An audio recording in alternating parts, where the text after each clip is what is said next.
Chaos Zero Nightmare's first balance chassis here. We have a lot of stuff to go over. There's pretty major changes to the way save data and faint memory works, combatant buffs, of course combatant nerfs, partner buffs, memory fragment buffs. Common cards have gotten, or neutral cards rather, have gotten buffed, and one of them has gotten nerfed. Changes to monster cards. There's a lot of things, so we'll go over all of it and how it affects the characters and the cards, and then how it, for some of the cards, we'll talk about how it affects like other characters and whatnot.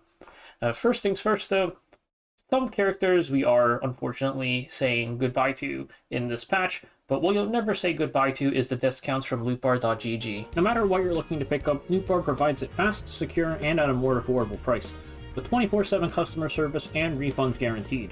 If you haven't gotten your double crystals yet, applying it on Lootbar can save you up to $30 if it's your first purchase. Lootbar has been providing deals for games for years, giving them over 30,000 reviews on Trustpilot with an average rating of 4.9.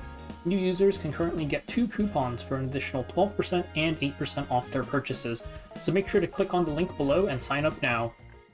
First up, let's take a look at the save data changes. So basically, it's a little bit complicated how you get your save data right now. There's a lot of stuff to remember. Even though it tells you the faint memory in-game, you still have to have every single instance of when you get faint memory memorized, and they're reducing the burden of that. So the big thing, I'm actually going to start here. The fifth one, removing cards other than starting cards doesn't grant any faint memory. Each removed starting card, which starting cards are specifically your 4 cards here when you go to cards. These are your starting cards. So removing these, which you're only ever really going to remove your 3 basics, or if you're doing a 0 card deck, then you would remove your 4th one. That is when you would remove your starting cards, and it'll cost you 20 each. So for most characters, 60 points, some of them you only lose 20, and then if you're doing a 0 cost deck, it would only lose you 80, which is a lot less than what it is now, because right now it goes 20, 30, 50, so you'd be at 100 for removing 3 cards, and now you'll only need 60 for it. Transforming a card also counts as a removal. I don't know if this affects to the remove tag still, but you're probably not going to need it anymore, because it only costs you 60 points now to remove a card. And then going back up, we're going to neutral cards are calculated at a fixed value regardless of Epiphany. Before, neutral cards costed 20, and then Epiphany would add an extra 10, so it would be 30 for some neutral cards. And this is honestly a really nice change, because with the way Fate Memory worked previously, or I guess currently, sometimes you would pick up a neutral card and you'd have to pray that it doesn't hit Epiphany, so you could actually keep it in your deck and not grief anything. Now it's 20 no matter what, but Divines will still be 20. And this is fine. Divines are pretty strong. Plus, with the changes to card removal, it'll be fine. Monster cards will be categorized common, rare, legendary based on their effects. So now it's not 80 no matter what. Some of the 20 cost monster cards you could maybe pick up, though we'll go over it later, why this is probably still not very good. And then points awarded for card duplication will be changed from 0, 10, 30 to 0, 0, 40, and this is kind of whatever. It just makes it so that if you're only doing like a deck that has 3 copies of a card, you won't get any faint memory, but it's 10. It doesn't really matter. In the end, if you're going for the good decks with 4 copies of a card, it'll still cost you 40. And then limits will be added to removal and duplication. Per save data, duplication is limited to 4 times, and removal is limited to 5 times. So, for getting a 0 copy or a 0 card deck, if your removal is limited to 5 times, then you'd have to make sure you remove all 5 cards before you proc any Epiphanies, which I don't even know if that's possible. So, it's going to be annoying. I think it's still going to be the same thing, where 0 card decks are really going to need you to not have that first card Epiphany added. I don't really get why they added the removal, because people will have decks already, but I guess it limits it for further seasons. Duplication being 4 times is interesting, because the current duplication cap is 3. You could only duplicate a card 3 times. So maybe in the future we'll get 4. Or this is just a slight error where you can have 4 copies of a card, but that's because you copy a card 3 times. So that could be a thing, but we'll see what happens there, because they also only show the costs for 3 card duplications anyways. And this is honestly a good change. It makes things a lot simpler. Just it also helps a lot. So like, just as a quick basic example, I remove 3 basic cards. That's 60. I go for copy a card 3 times. That's going to be 40. So I'm at 100. And you still have like 100 for remove 3 basic plus 3 copy. Still got a lot of wiggle room there. And sure, picking up 4 divines would cost you 80 still. It would be 20 per card, so it'd be 180, which is over the cap. But you could just like leave on a basic, or because we're going to have Epiphany rerolls, you could just reroll one of the divines off and you would be fine. So yeah, it's pretty nice changes overall, I think. Now for the balance adjustments, first the nerfs. Tressa is getting killed off.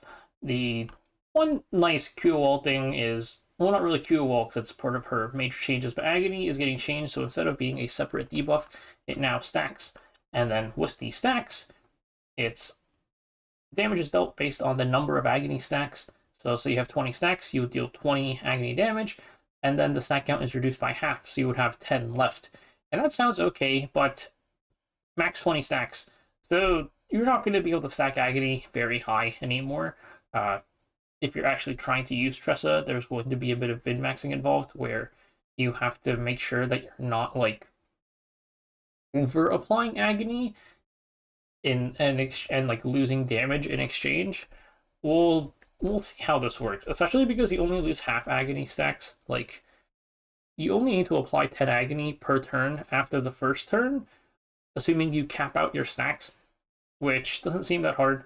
But let's take a look at all of her stuff. Her main cards, Shadow Dagger, it's 1 Agony now instead of 2, and you gain 30 more damage, which is fine because with the cap, you don't really need that much Agony anymore. Advanced Shadow Dagger got a really big buff because the biggest issue with Advanced Shadow Dagger before was that it costed 1 and it was just unplayable. But now it costs 0, and we get 2 Agony. The damage is only 50, but it's plus 10% damage amount for each Agony on the target. So let's assume that you're at 20 Agony. This would be a 250% zero cost damage card, which is honestly pretty solid. Maybe Shadow Dagger or your Advanced Shadow Dagger is part of your Agony application, but even then, if you're starting at 150, scaling up to, it'd be 150 plus 20 per card, so scaling up to 250, I think that's still pretty good for a zero cost card. Unsheath Dagger, I don't know why this got hit. It went from 3 to 2, okay, I guess. Kind of unnecessary. And then we have Shadow Reload. So this is the card that everyone's looking at, right? Let's go to number 4 first. Instead of when healed by a skill card, create 1 Shadow Dagger. Now you exhaust all Shadow Daggers, and then create Advanced Shadow Dagger for each exhaust. So heal Tressa is dead. There's just, you don't even get the upgrade with Unique anymore. It's just not there anymore. So this is completely dead. Let's take a look at the rest of the Shadow Reloads. The one that exhausts all Shadow Daggers and then repeat equal to that number now costs 1 instead of 2. I still don't think this is very good, especially because the one they added, exhaust all Shadow Dagger and then create Advanced Shadow Dagger for each exhausted. This is just way better. I mean, this is AoE, but I think especially, like, you're going to need the single target more. So, like, generally you're going to go, if you're trying to exhaust all your Shadow Daggers, you'd go this one, and then this is just for AoE, I guess, but still not very good. Create 2 Advanced Shadow Daggers is now cost 0, create 1 Advanced Shadow Dagger, and this is pretty solid just because it's 0 cost.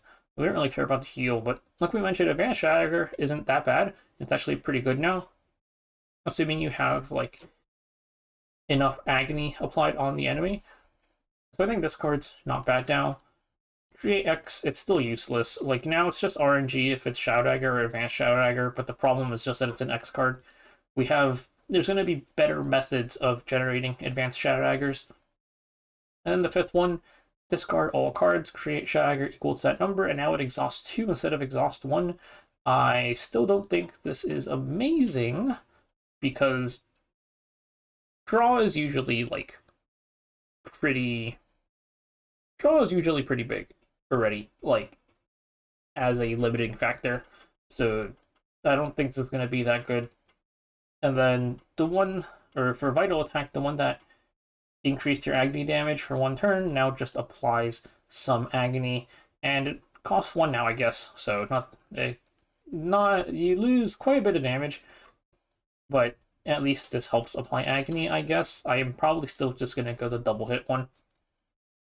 And then Curse Gouge got changed because with the agony cap, you don't really need the agony imprint, and now instead it just activates the unit's agony applied to the target. So this cost 1, but with her E1 would go to cost 0. Activate the agony, I assume, would also activate the part where it reduces its stack. So you could reapply your stacks, I guess. This. So I feel like Tressa's like pretty dead in terms of being like the OP meta unit. She is probably still playable, honestly. It's just definitely not nearly as good. Like, you're not generating infinite shadow daggers. I don't know how much I'll actually look at this character, but I feel like you would go Unsheath Dagger. The one that generates three shadow daggers, and then you could use this one. Because the reason I said that this cost X one was bad, because let's say you spend 3 AP and then you create 3 advanced shadow daggers. If you just played Unsheath Dagger once, generate 3 shadow daggers, and then play this one, that's 3 shadow daggers for 2 cost. So I feel like you could just play a couple of Unsheath Daggers and then play the advanced shadow dagger and then get some pretty big damage. I think that's probably going to be her best build. Either that, or you duplicate this one because it's cost 0 and you create 1. Whereas this one is 2 AP basically to create 3 advanced shadow daggers, plus you have to sacrifice a few normal shadow daggers. That's probably going to be the way she's going to be played now. I think she's still honestly usable for lower levels. Maybe there's something I'm missing with her build, but yeah, pretty big nerfs. And then the next character that got nerfed was Cassius. So Cassius, of course, he was not being played the way they expected him to. We were playing him as a DPS with his infinite scaling and giant nukes with 000. So now quest cards, unsurprisingly, have a cap.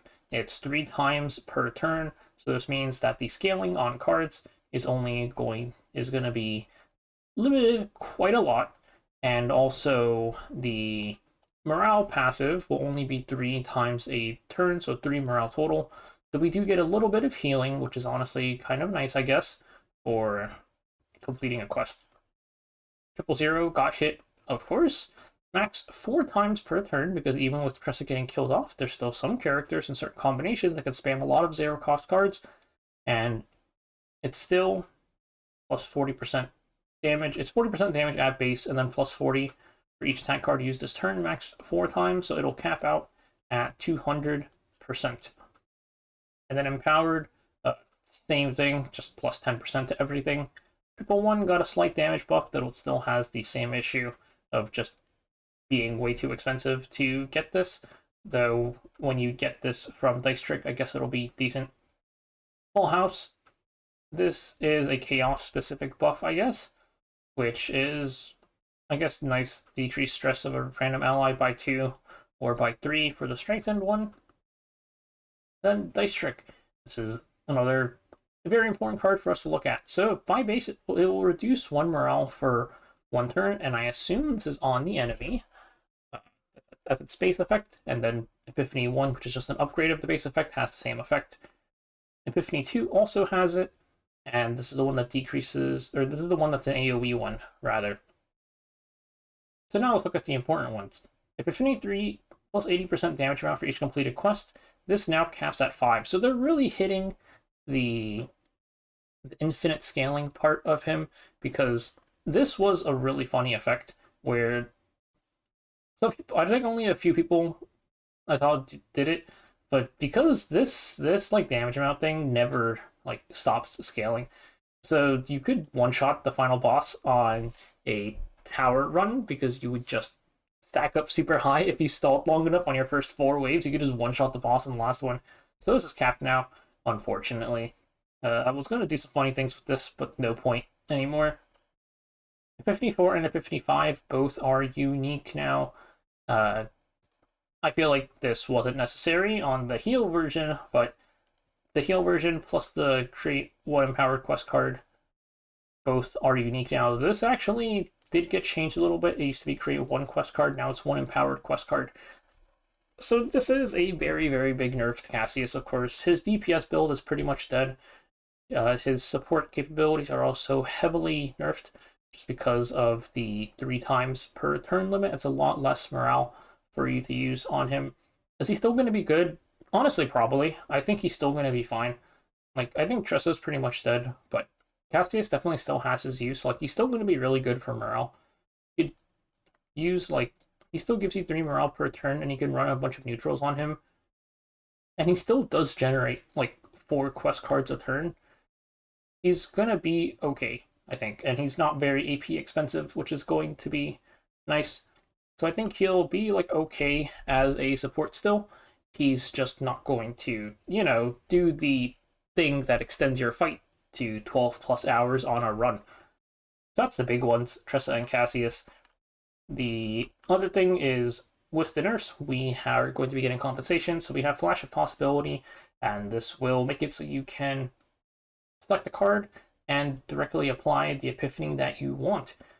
So this is going to be nice just for finishing out builds, really. Like if you're missing a single epiphany, you can just fix it. In terms of usage, definitely save this for like seasonal content. I don't think there's a point using this for anything but seasonal content. This is really nice. Hopefully we get more, just because farming is kind of annoying sometimes. And then the compensation, this is about what we expected. You just get all your materials back, all the promotion, potential, everything, materials, plus level up EXP. Nothing for egos, but this is only a 4-star, not a 5-star one, so not that surprising. Now let's talk about buffs, and we'll go over this a bit more quickly, because it's already pretty long. So counterattack general buff. Yippee, this is buffs her Magna for Maribel, maybe future units. And then Nia, there's a lot of stuff here. Basically, the main thing is just that she's getting more healing on her pretty much everything. So this will help her a lot in Chaos. Rey, she's getting... This increased crit chance thing was always kind of weird. It's just buffing her healing now. And then even more healing on snack time, though snack time like exhaust, so it's kind of whatever. But slightly more healing on her first one. Yeah, it's just more healing. And this is like, they already mentioned that they're changing a lot of like healing stuff on characters. So here, her basics are getting changed from 2 attacks and 1 skill to 1 attack and 2 skill, which is solid. It's another like healing focus thing. I have an Aurelia down here, just because you're that way when you're doing your chaos runs, you have 2 healing cards. And then the thing that they mentioned, because she has a 30% chance to create a creation card on her, where is it? On her basic attack, and they're upping that, I guess. And then the effect values of creations will be increased. So this seems like a very nice general buff for Aurelia, just because her entire build centers around her creations. We don't have the exact values yet, but this could be pretty good. Healing will be increased, just general healing increased stuff. And then reduce cost by 1 for Will of Light, which is this, and this cost 2 before, now it'll only cost 1. And that's pretty nice, just because you can't get like a divine -1 epiphany on this either. So any buff on this is going to be very, very useful, especially because it procs all the retains in your hand. So pretty solid Aurelia buffs. Mainly stuff for her healing, but the reduce 1 cost, and then we'll see what the creation values are. This could be pretty big. Haru buffs. Increase damage on anchor shot, yippee, and then weigh anchor. It will no longer increase the cost of your card. Like, Haru, unsurprisingly, eats up all of your AP. So this here, I assume Way Anchor is Lift Anchor. Increased cost by 1. This will be gone now, which is fantastic because, God, that like 3 AP for an Anchor shot is insane. She just uses up so much AP, so she does more damage, and it's less annoying to play out all of her damage now, which will be great. And they also mentioned E2, but even just for general play, like without E2, it makes it cheaper to unload her full combo now, because currently, Charge Energy 1 and then Lift Anchor, plus an Anchor shot, that's 4 AP. And after the change, this will only be 3, and now you can like play Charge Energy twice or something. Yuki, so they buffed her damage across the board. All of her a bunch of her cards got damage increase, and then Trickery Strike, single target focus effect will be added to low pick rate epiphanies. I mean, I guess they mentioned that they were going to, I don't know, I don't own Yuki, but I don't know if I can see her here from the Agent Collection. They mentioned they were going to buff some of her, like, single target stuff. But, like, this was kind of already a single target card, so I'm not sure, like, what's going on there. I thought they were going to add single target effects to, like, Flash Slash, or, like, yeah, I thought they were going to add single target effects to Flash Slash, but it's on Trickery Strike, I guess? Okay. Well, her damage is getting buffed across the board, at least, which is something. Chizuru, there's a lot of stuff here. Okay, so first things first, Karmic Flames. The effect triggered when used on certain targets with Curse Shackles will be enhanced, and the cost of certain epiphanies will be reduced. This is the one that I'm looking at. The cost of certain epiphanies being reduced is significant because she has this one epiphany, which is probably her best one. This one here. The 5th one, because it exhausts itself and then it comes back when a character or when the target is defeated. If this goes to 0 cost, this is like the issue. The good reason this card is good is it exhausts itself, so it's out of your deck and you don't have to deal with it. But now, if it becomes 0 cost, when it comes back into your hand, you can actually play it. Because the way it works right now is it'll come back into your hand. You probably don't have the AP to play it with the way Chizuru works, and then you just don't have Curse Shackles. But if this is 0 cost, you'll be able to just kill the targets in order and always have Curse Shackles on them. This will be an insane QOL improvement. And for anything where you're fighting more than one mob, this will like be amazing, honestly.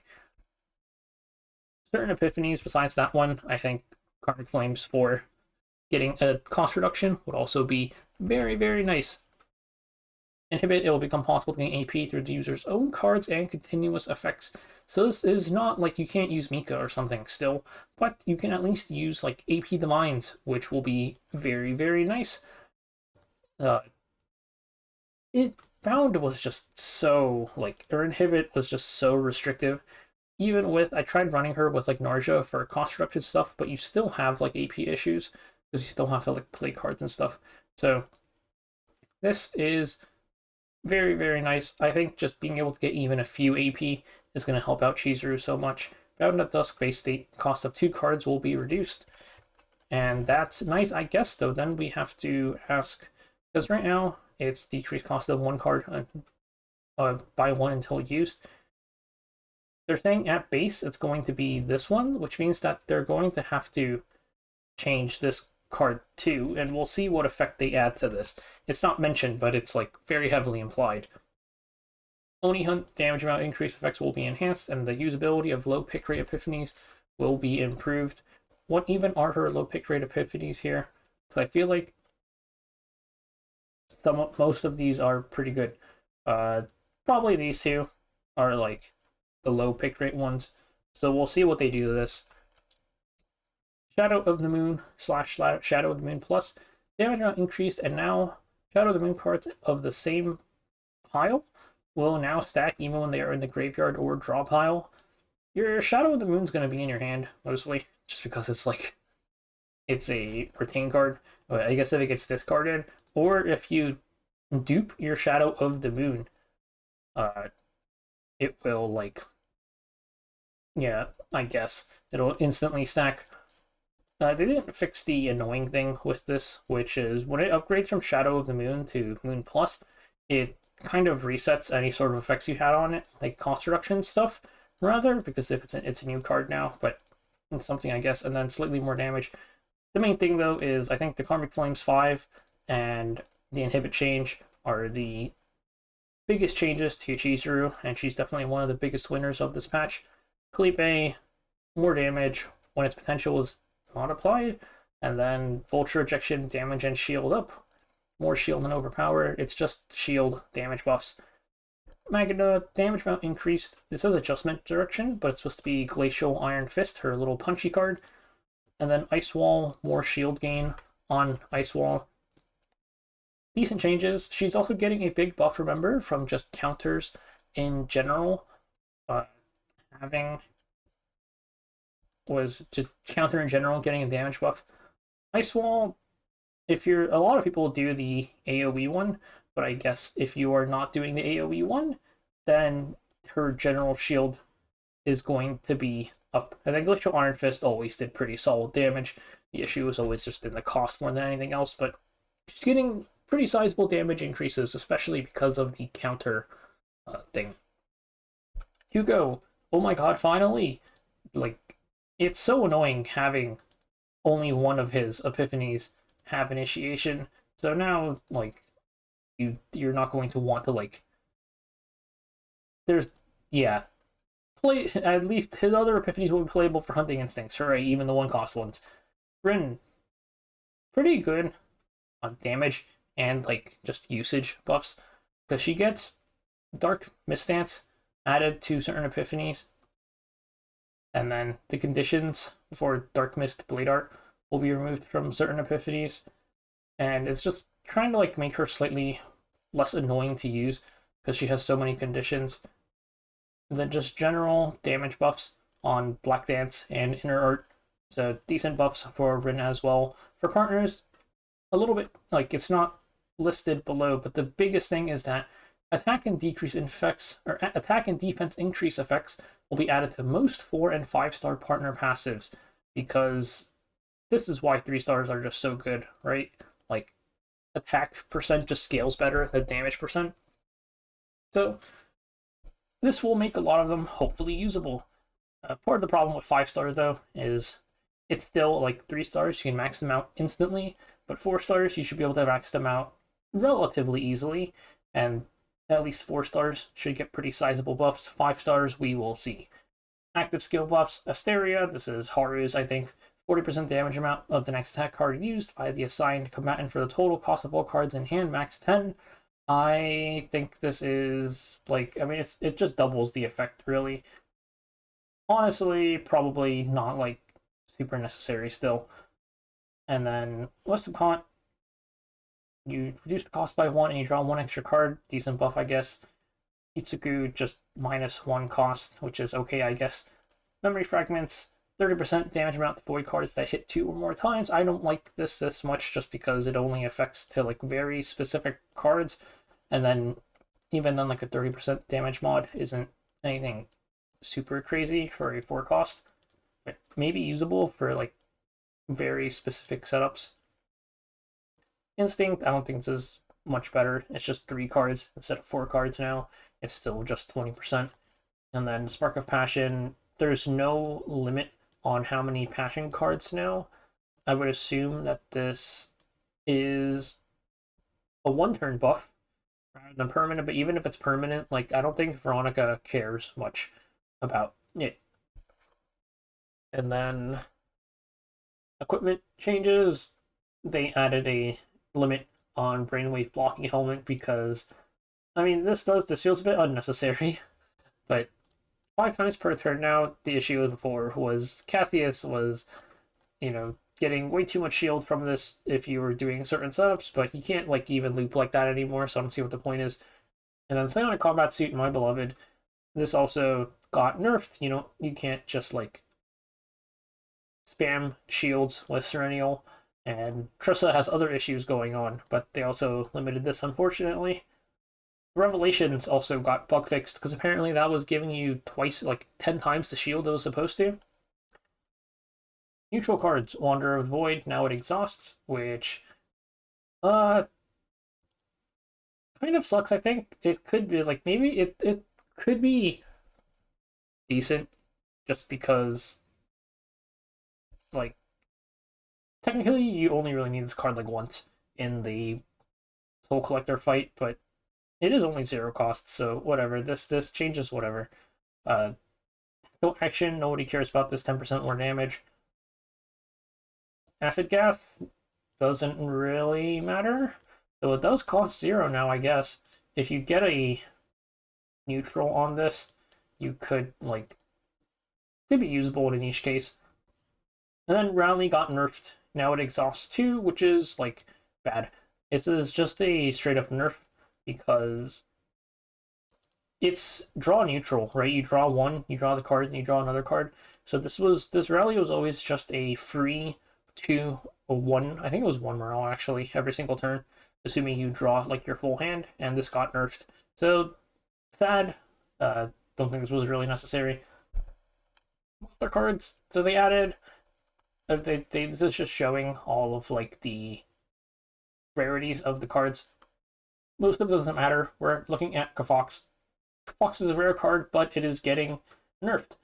Now instead of duplicating the card into your hand, it chooses the card to draw and then applies retrieve for that card. And retrieve's effect at base is a one-use thing. So this is basically target the card from your draw pile and draw it, and then you can play it one extra time. That's it. For 50 cost, don't think it's that valuable. Maybe has some niche usage, but especially compared to duplicating that card, its old effect, this is so much worse. Spirit Kafox is just not very good now, I think, which is sad because this is one of my favorite cards. And I mentioned that monster cards still have their issues, and that's just because with the way copy works in Season 2, yes, you can select the character that you want to copy cards from now, but it read like it's still going to be choosing 1 out of 3 cards, which means that you can't bloat your hands with monster cards and neutral cards still. So maybe there's like some situations here that certain cards can be useful, but I don't really like these cards that much. Like some of these common cards only cost 20. I would consider picking them up if it did not grief my copy chances. So yeah, and that's the full balance patch. There was a lot here. Like Tressa, very, very sad. Cassius, I think, is still okay. And then for the buffs, like Magna got big damage buffs. I don't like, she still has her issues, of course, just like AP usage. A lot of QOL changes to characters like Hugo. Haru got some damage and QOL. And then all the healing changes. I think the biggest loser, of course, is Tressa and Cassius, though Cassius not as much as Tressa. And the biggest winners, probably Chizuru, honestly. I think it's like Chizuru, Magna, and maybe Orlia. We'll have to see what happens to the effect values of creations.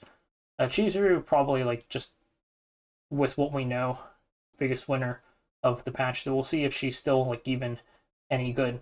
I do think that they should make these buffs a little bit faster next time, like before the banner ends, just so that people who like roll the character will be able to like get them. Like I don't think these buffs make her insane or anything. They just fix a lot of the QOL issues, but I think you want to give the people who rolled for her a chance to like play with the buffs version of the character before they like quit or something.